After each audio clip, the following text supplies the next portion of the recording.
ዘሌዋውያን ምዕራፍ 11 ቁጥር 44 ላይ ይናገራል። አንድ ስለ ቅድስና አንድ ነገር ነግቼ ማለት የምፈልገው ነገር አንድ ነገር ቢኖር ቅድስና እቺ ቤተክርስቲያን ሚላት በክርስቶስ ኢየሱስ የገባንበት ዓለም ራሱ የቅድስና ዓለም ነው። ጌታ ኢየሱስ መጣ፣ የትንቢቱ ቃል ተፈጸመ፣ መጣ፣ ዋጀን፣ ስለኛ ሞተ፣ ከሙታን ተነሳ። ከዛ ቤተክርስቲያኑን በደሙ ተከላት። በዚህ በማርቆስ ወንጌል፣ በማቴዎስ ወንጌልና በዮሐንስ ወንጌል መጨረሻ ላይ በወንጌላት ላይ አሁን በደም የምገባበት አዲስ ኪዳን ይላል። እንደውም ይሄን ከዚህ በዚህ በሐሙሱ ማታ በፋሲካው ማታ ዕለት ይሄ ስለናንተ የሚፈሰው ደሜ ነው፣ ጠጡት፣ በደሜ የምገባበት አዲስ ኪዳን ይላል። ስለዚህ አዲስ ኪዳን ውስጥ ምን ተፈጠረ ሲባል ክርስቶስ ኢየሱስ ስለኛ ሞቶ ከተነሳ በኋላ አንድ ቤተክርስቲያን የምትባል ተወልዳለች። በክርስቶስ ኢየሱስ ሞትና ትንሣኤ በደሙ ማለት ነው።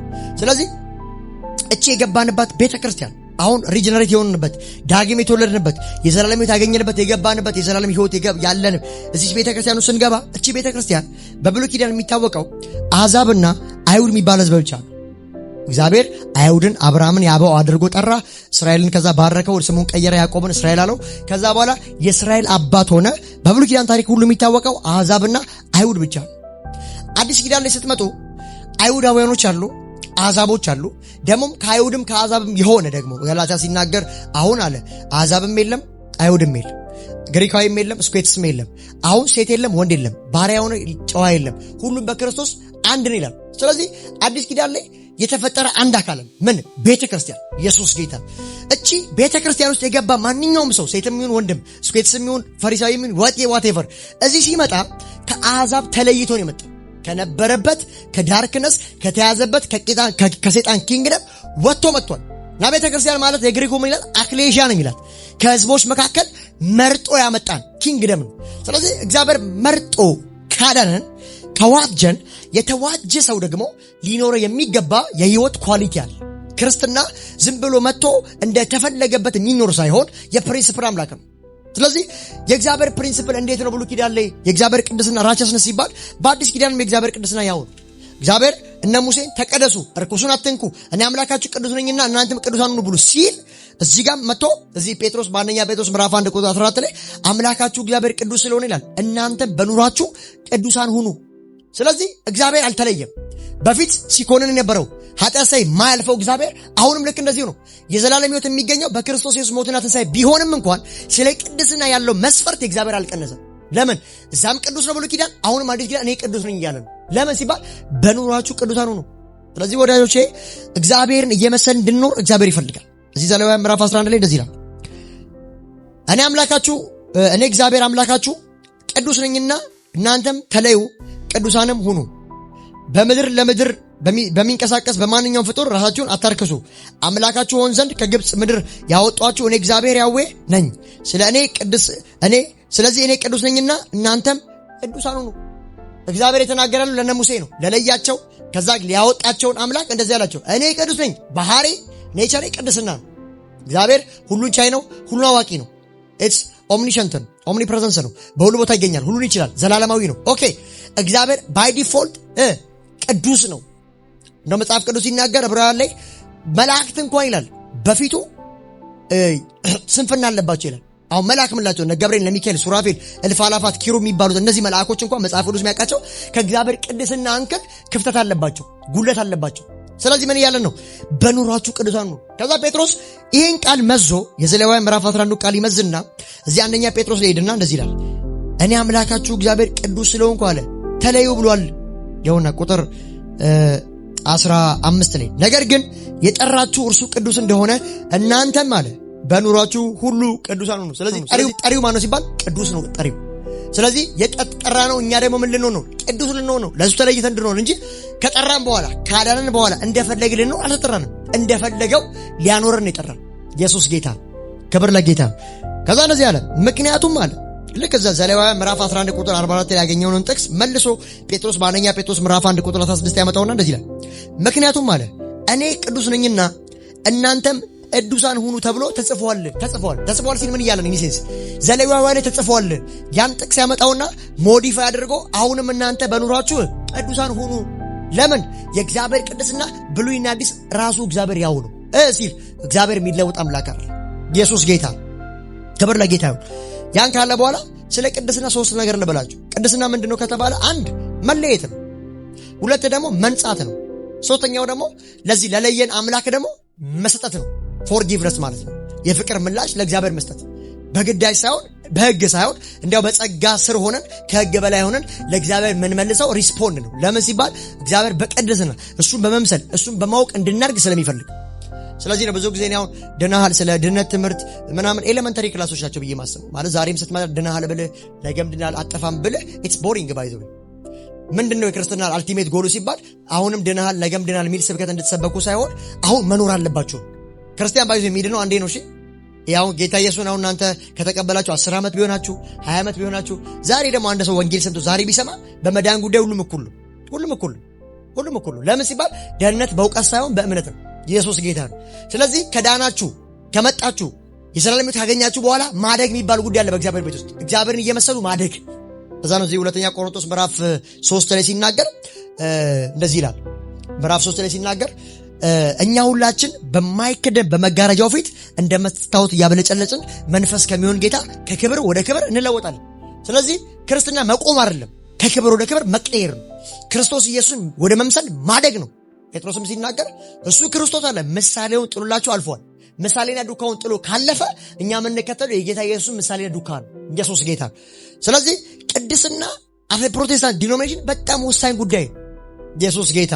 እዚህ ቆላስይስ ምዕራፍ 1 ቁጥር 9 ላይ ሲናገር እንደዚህ ይላል፣ የፈጣሪውን መልክ ትመስሉ ዘንድ በእውቀት የሚታደሰውን አዲሱን ሰው ለብሳችሁታል።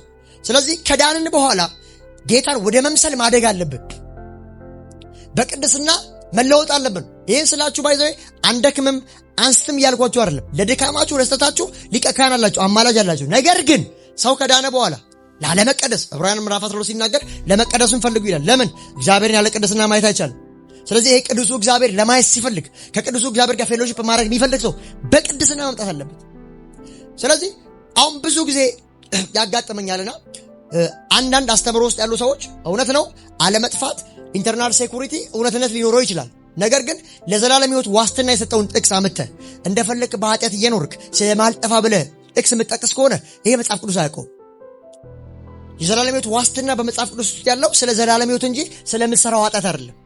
ስለምንደክመው ድካም በንስሐ መመለስና ለቅድስና ሕይወት ራስን ማዘጋጀት እንጂ እንደተፈለገ የተኮነ ኃጢአት እንደ ጉንጭ የተጠጣ ከዛ ስለማልጠፋ የሚል ኢትስ ፋላሲ። ይሄ መጽሐፍ ቅዱስ የሚያውቀው ትምህርት አለ። ኢየሱስ ጌታ።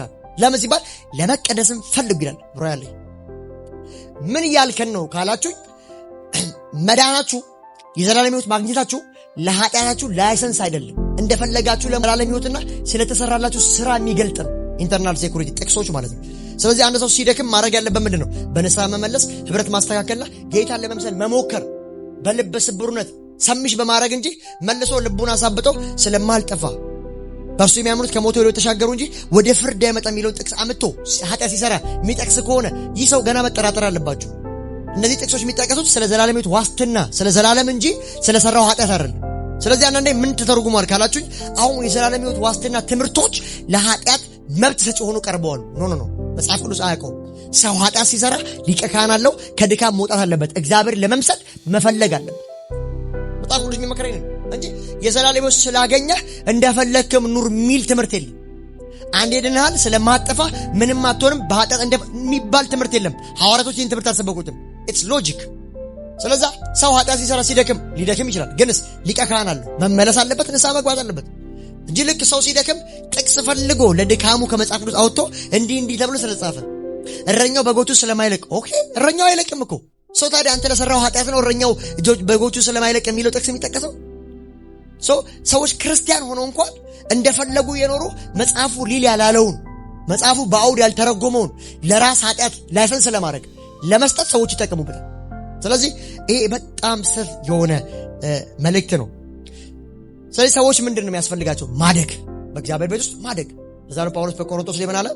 እኔ ተከልኩ አለ፣ አጵሎስ ያጠጣል፣ ጌታ ያሳድጋል። የሚያሳድገው ጌታ ነው። ስለዚህ ሰዎች ልክ ጌታ እንደተቀበሉ ወዲያው ሰደርን ወዲያው ቅስፈታዊ ለውጥ ላያመጡ ይችላል በሕይወታቸው ላይ። ሰዎች ገና ጌታ እንደተቀበሉ ሪጀነሬት እንደሆኑ ገና ሕፃናትም ስለሆኑ ቀስ እያሉ ግራጁዋሊ ሊቀየር ይችላል ሰው። እንዴትም እውነተኛ የዳነ ሰው ግራጁዋል የሚሆን ሰደርን ቅስፈታዊ የሚሆን በሂደት ሕይወቱ መለወጥ አለበት። ከአንድ ክርስቲያን የምንጠብቀው እኛ ፍሬ የሚባል ጉዳይ አለ። ክርስትና የፍሬ ጉዳይ። ከኔ የተነሳ ፍሬ ታፈራላችሁ አለ። በክርስቶስ የሆነ የዳነ ሰው በፍሬ መለየት አለበት። ህይወቱ ከአሕዛብ መለየት አለበት። የሚኖረው ህይወት እንደ አሕዛብ የሆነ ድኛለሁ አልጠፋም ቢል ምልክቱ ምንድነው? እንደ ዳነ እንኳን የምናውቀው እኮ በሚኖረው ህይወትና በህይወት ኳሊቲው ነው። ሰው እንደፈለገ የኖረ ስለ ዘላለም ዋስትና ቢጠራላችሁ ኢትስ ኖት ክርስትና። ይሄ ክርስትና አይደለም። ባይብል ያውቀው።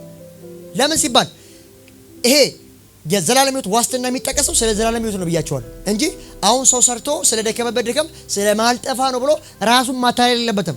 ስለዚህ ከአንድ ሰው ምን እንጠብቃለን? ድኛለሁ ከሚል አንድ ሴት ድኛለሁ ከሚል አንድ ወንድ ምን እንጠብቃለን? በቅድስና መኖር፣ በፍሬ ህይወቱን ማሳየት። እና እዚች ጋር ያለችው ዕውቀት ብቻ ክርስትና አይደለች። ሰዎች አፖሎጂስት ሊሆኑ ይችላሉ። በጣም ስኮላሮች ሪፈር ሊያደርጉ ይችላሉ። ከቸርች ፋዘርስ ጀምሮ ክሌም አድርገው ሊያስረዱ ሊያብራሩ ይችላሉ።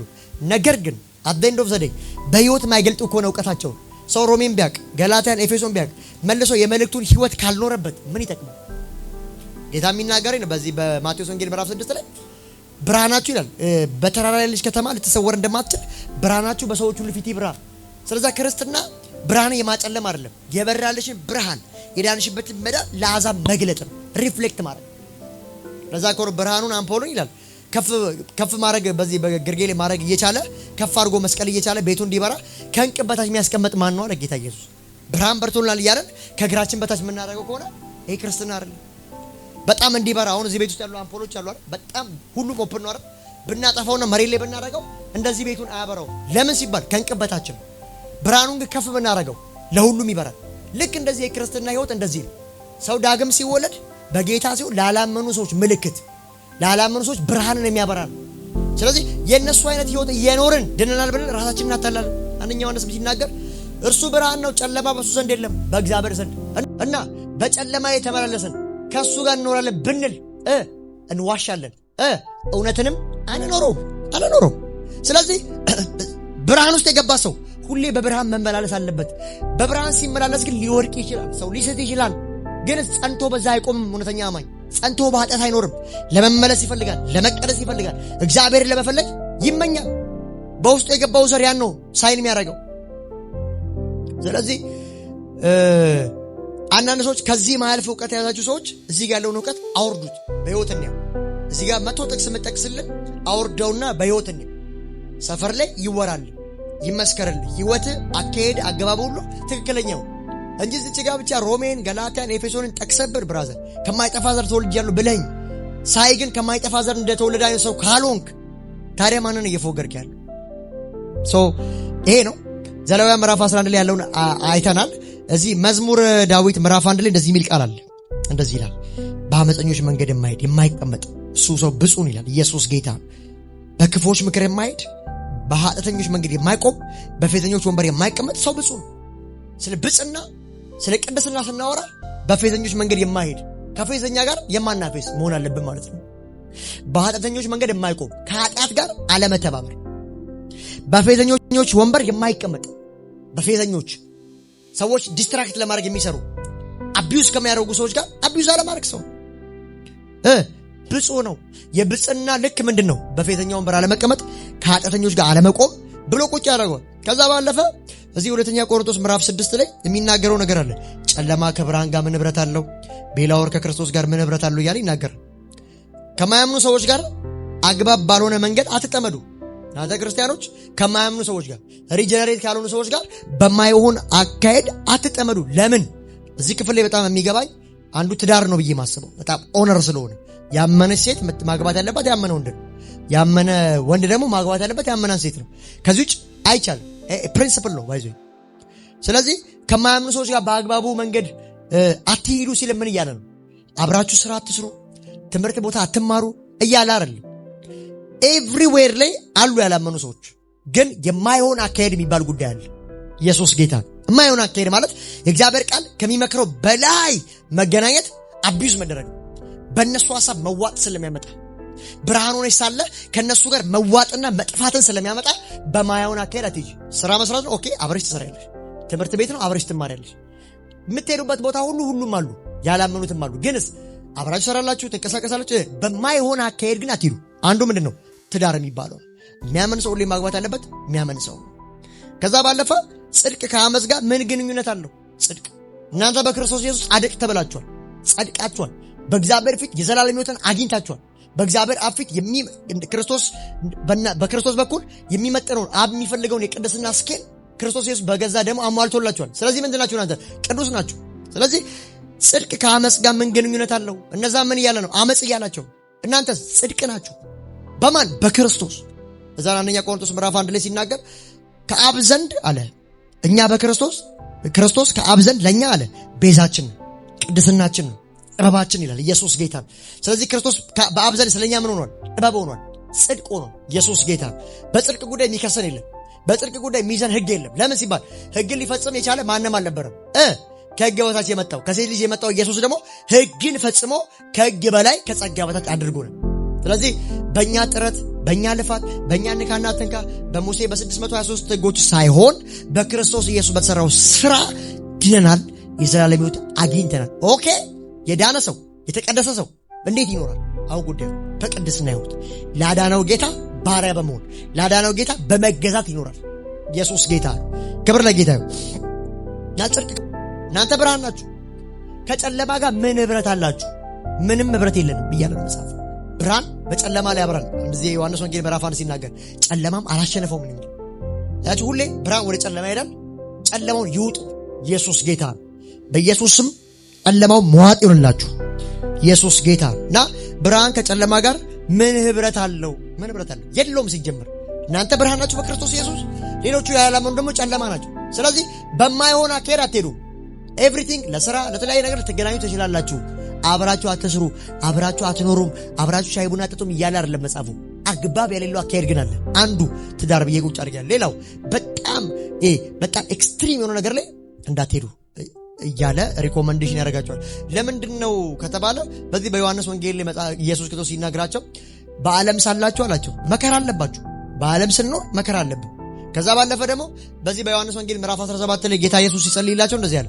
ስለ ራሱ ጸለየ፣ ስለ ደቀ መዛሙርቱ ጸለየና ስለሚመጣው በሱ ስለምናምነው ሲጸልይ እንደዚህ አለ።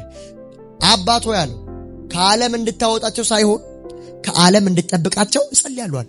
ስለዚህ ጌታ ራሱ ስለኛ የጸለየው ምንድን ሲባል ከዓለም እንድንወጣ አይደለም፣ እዚሁ ዓለም ውስጥ ሆነን እንድንጠበቅ ነው። እዚሁ ዓለም ውስጥ ሴኩርድ እንድንሆን፣ እዚህ ዓለም ውስጥ እሱ ሊያግዘን ኢየሱስ ጌታ። ስለዚህ እዚህ ዓለም ውስጥ መኖረው ከሁሉም ጋር ካመነውም ካላመነውም ጋር። ስለዚህ በማይመች አካሄድ አትሄዱም እያለ ያለ እንጂ አብራችሁ አትኑሩ፣ አብራችሁ አትስሩ አይደለም። በማይመች አካሄድ የሚባል ጉዳይ አለ። ኢየሱስ ጌታ። ኦቨር የሆነ ኢንቲሜሲ አታደርጉ። ለምን? እናንተ ብርሃን ናችሁ። ከጨለማ ጋር ምን ህብረት አለው? ክርስቶስ ከቤላወር ጋር ምን ህብረት አለው? ጽድቅስ ከአመፅ ጋር ምን ህብረት አለው? ክርስቶስ ከቤላወር ጋር ምን ስምምነት አለው? እናንተ የክርስቶስ ናችሁ፣ እነዛ ደግሞ የቤላወር ናቸው፣ የስፕሪቱ ዓለም ነው። እኛ ራሱ ከመዳናችን በፊት አየር ላይ ባለው አለቃ ትገዙ ነበር ይላል። ከአየር ላይ ካለው አለቃ ግዛት የወጣ ነው በክርስቶስ ኢየሱስ ሞትና ትንሣኤ። የሞት ኃይል የተወሰደበት የሲኦል ድል የተነሳበት በክርስቶስ ኢየሱስ ሞትና ትንሣኤ ነው። እኛ ላይ ራሱ አቅም ነበረው በፊት። አሁን ነው አቅም ያሌለው፣ አሁን ነው ጉልበት። ለምን? ጉልበተኛው መጥቶ ጉልበቱን ወስዷል። ኢየሱስ ጌታ። ሃሌሉያ። እና የሚያምን ከማያምን ጋር ምን ህብረት አለው? ምን ህብረት አለው? የሚያምን ከማያምን ጋር ህብረት የለው። የእግዚአብሔር ቤተ መቅደስ ከጣዖት ጋር ምን ስምምነት አለው? ለምን ሲባል እዚህ ቆሮንቶስ ላይ እናንተ ይላል የእግዚአብሔር ቤተ መቅደስ ናችሁ። አሁን ጌታ እግዚአብሔር ልክ እንደ ብሉይ ኪዳን ዘመን ሙሴን ጠርቶ በተራራ ላይ መገናኛ ድንኳን ሰጥቶ ከዛ ታቦቱን ሊቀ ካህናት አደባባይ ህዝቦች እንደዚህ አይነት ፕሪንሲፕል የለም። እንደዚህ አይነት ፕሪንሲፕል የለም። ለምን ሲባል አሁን እኔ አለ ጌታ ኢየሱስ እግዚአብሔር ሰው በሰራው ድንኳን ላይ አልኖርም። ሰው በሰራው ላይ አልኖርም። ለምን? በፊት እግዚአብሔር ከአይሁዳውያን ጋር አብሮ መኖር ስለሚፈልግ መገናኛውን ድንኳን ቴምፕሉን ሰጣቸው፣ ታቦቱ ሰጣቸው። ታቦቱ ታውቃላችሁ የለመለመ ያለውን በትር አለ፣ 10 የኪዳን ጽላቶች አሉ፣ በትሩ አለ። ኢየሱስ ጌታ። እግዚአብሔር አብራቸው ሙቭ ያደርግ ነበር፣ ይንቀሳቀስ ነበር። ነገር ግን በአዲስ ኪዳን ጌታ እንደዚህ አለ፣ ሰው በሰራው ውስጥ አልኖርም አለ። አሁን ራሴ በሰራሁት በመልኬ በአምሳዬ በፈጠርኩት በዛ ውስጥ እኖራለሁ አለ። ስለዚህ ጌታ በእኛ ውስጥ ሊኖር መጥቷል። ነው ቆሮንቶስ ላይ የሚላል እናንተ ናችሁ የእግዚአብሔር ቤተ መቅደስ ናችሁ። በብሉይ ኪዳን ቤተ መቅደስ ቴምፕል የሚባለው የአይሁድ ቴምፕል ነው፣ የአይሁድ ቤተ ክርስቲያን ነው ማለት ቴምፕሉ ነው። አሁን ግን ሰው በሰራው ሳይሆን ራሱ በሰራው ዘፍጥረት መጽሐፍ ላይ በመልኬ በአምሳዬ እንፍጠራለን፣ ኑ እንውረድ አላቸው። ኑ እንውረድ በመልካችን በአምሳያችን ሰውን እንፍጠር አለ። ስለዚህ የሰው ልጅ from the beginning ሲፈጠር በእግዚአብሔር መልክና አምሳል ተፈጠረ። ኢየሱስ ጌታ ነው። አሁን ተመልሶ አለ በሰው እጅ በሰራው ውስጥ ሳይሆን በሆኑ ዕቃዎች ኢንስትሩመንቶች ላይ ሳይሆን ራሴ በሰራሁት ላይ አድራለሁ አለ። ኢየሱስ ጌታ ነው። እስቲ እኔ በሉ እስቲ የእግዚአብሔር በሉ እስቲ ቤተ መቅደስ ነኝ። ኢየሱስ ጌታ ነው። እና ክርስቶስ ከቤላወር ጋር ምን ስምምነት አለው? የእግዚአብሔር ቤተ መቅደስ ከጣዖት ጋር ምን ስምምነት አለው? እኛ እኮ አለ የሕያው የእግዚአብሔር ቤተ መቅደስ ነን። ኦኬ እግዚአብሔር እንዲህ ሲል ተናግሯል። ከእነርሱ ጋር እኖራለሁ፣ በመካከላቸው እመላለሳለሁ፣ አምላካቸውም እሆናለሁ፣ እነርሱም ሕዝቤ ይሆናሉ እያለ ይናገራል። ኢየሱስ ጌታ ነው። ስለዚህ እኛ የእግዚአብሔር ቤተ መቅደሶች ነን። እዚህ ሮሜ ምዕራፍ 12 ላይ እንደዚህ ይላል። ሶስተኛ መስጠት የሚለውን የምናየው ማለት ነው። እንግዲህ ወንድሞች ሆይ ሰውነታችሁ ቅዱስና እግዚአብሔርን ደስ የሚያሰኝ ሕያው መስዋዕት አድርጋችሁ ታቀርቡ ዘንድ በእግዚአብሔር ርኅራኄ ይለምናችኋል። ምን ይለምናል ጳውሎስ ሲባል? ሰውነታችንን፣ ይሄ በዋጋ የተገዛውን ሰውነታችንን ሕያውና ቅዱስ መስዋዕት አድርጋችሁ ለእግዚአብሔር እንድታቀርቡ ትለምናችኋል። አያችሁ፣ ሰውነታችሁ የገዛ የራሳችሁ አይደለም። ይህ ሰውነት ተገዝቷል። በማን? በጌታው። ኢየሱስ ጌታ ነው። እዛ ለመጽሐፍ ቅዱስ ሲናገር ሰውነታችሁ በዋጋ ተገዝቷልና ተሰለጥኑበት ዘንድ የእናንተ አይደለም። ኢየሱስ ጌታ ነው። ሰውነቴ በሉ እስቲ የኔ አይደለም፣ ጌታ በሉ እስቲ አለው። ኢየሱስ ጌታ ነው። ስለዚህ ሰውነታችሁን አሁን ለእግዚአብሔር የምታቀርቡ ገንዘባችሁ ምናምን ዋቴቨራችሁን አይደለም፣ ራሳችሁን። ራሱን ያልሰጠ ገንዘብ የሚሰጥ ምን ያደርጋል? ጌታ ኢየሱስ ጌታ ነው። ራሱን ያልሰጠ የሆነ ነገር የሚሰጥ ምንም ጥቅም የለውም ለጌታ። ጌታ እያለ ያለው ቅዱስና ሕያው መስዋዕት አድርጋችሁ ራሳችሁን አቅርቡ። እንደ ባለ አእምሮ የሚታየው ምንድን ነው? አምልኳችሁ ነው። አሁን አምልኮ ምንድን ከተባለ ሰውነትን በፒዩሪቲ በቅድስና እግዚአብሔርን በመምሰል መኖር፣ ይህ አምልኮ ኢየሱስ ጌታ ነው። እዚህ ይህም እንደ ባለ አእምሮ የምታቀርቡት አምልኳችሁ ነው። እሺ እና ምን እናድርግ ሲባል መልካም ደስ የሚያሰኝና ፍጹም የሆነውን የእግዚአብሔር ፍቃድ ምን እንደሆነ ፈትናችሁ ታውቁ ዘንድ በአእምሮ መታደስ ተለወጡ እንጂ ይህን ዓለም አትምሰሉ። ስለዚህ ክርስቲያኖች ምንድነው እግዚአብሔር የሚያስብላቸው ሲባል በአእምሮ መታደስ መለወጥና ይህን ዓለም አለመምሰል እንጂ በአእምሮ መታደስ አለመለወጥንና ይህን ዓለም መምሰል ለክርስቲያን አይገባም። በአእምሮ መታደስ መለወጥ፣ ይህን ዓለም አለመምሰል። ኢየሱስ ጌታ። ስለዚህ በጌታ አምኖ የመጣ ሰው ሁሉን ካላቀ በጣም ከባድ ነው። በጣም ካላቀ በአእምሮ መታደስ አለበት። ይሄ ዓለምን፣ ስራዋን፣ ሰይጣንን ሁሉ መካድ አለበት። ለምን? ለእግዚአብሔር ሊሆን የሚገባ ስለ የትኛውም ነገር ሊያስብ አይገባም። ይህ ማለት ምን ማለት ነው? ስለ ዓለም አንጨነቅም፣ ስለ ገንዘብ፣ ስለ ቤት፣ ስለ ኑሯችን እያለ አይደለም መጽሐፉ። ግን በአእምሮ መታደስ እኛውን እየታደስን ክርስቶስ ኢየሱስ ወደ መምሰል ከክብር ወደ ክብር እንለወጣለን እንጂ አሁንም መልሰን ወደ ነበርንበት ወደ በፊቱ ህይወት ወደ ዓለምን ወደ መምሰል አይደለም እንሄደው። እርሱ ወደ መምሰል። አሁን ዓለም ተቀይሯል። ሰው ጌታ ኢየሱስን ተቀብሎ ሲመጣ ሳይወድ በግዱ የገባበት የእግዚአብሔር ዓለም አለ። የእግዚአብሔር ቅድስና መስፈርት አለ። ስለዚህ አሁን የሚመራው በህይወት መንፈስ ሕግ ነው። እንደፈለገ በፊት አየር ላይ ያለው አለቆች ይገዙት ነበረ። ለነሱ ለኃጢአትና ለአመጽ ባሪያ ነበር። አሁን ግን ጌታ አለ። ኢየሱስ ጌታ ነው። ለጌታው ፍቃድ ይኖራል ማለት ነው። እዚህ ሮሜ ምዕራፍ 6 ሲናገር እንደዚህ ነው የሚለው፣ በፊት የኃጢአት ተገዦች ነበራችሁ፣ ከኃጢአት ግዛት ደግሞ ኢየሱስ ክርስቶስ መጥቶ ነፃ አወጣ። አሁንስ የጽድቅ ባሮች።